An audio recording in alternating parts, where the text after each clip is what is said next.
এবং এই যে কাগজ ভরা এই কাগজগুলা, হ্যাঁ, এই যে সাপানটা মঙ্গলবার দুপুরে সিরাজদি খান থেকে মুন্সিগঞ্জ জেনারেল হাসপাতালে চিকিৎসা নিতে আসেন ট্রাভেল এজেন্সির প্রতিনিধি মোতালেব ঢালি।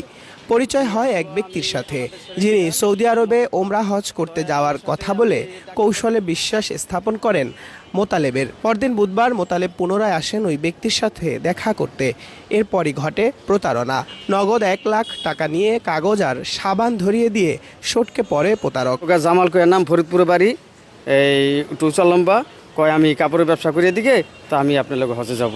তো কথাবার্তা হয়েছে, হ্যাঁ, আপনার বাসা যাইমু। এই রিয়াল দেখাইলো এই হাসপাতালের সামনে, এখানে রিয়াল দেখাইলো।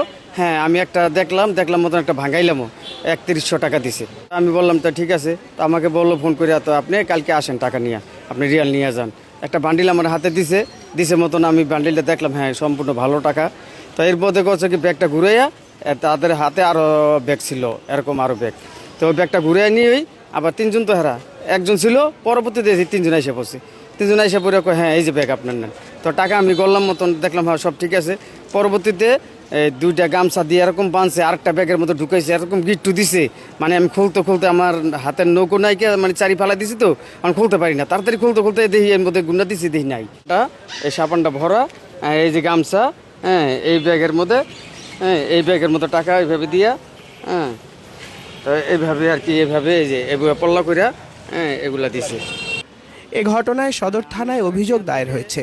জড়িতদের চিহ্নিত করে আইনের আওতায় আনার আশ্বাস দিয়েছে পুলিশ। ডেস্ক রিপোর্ট, আমার বিক্রমপুর।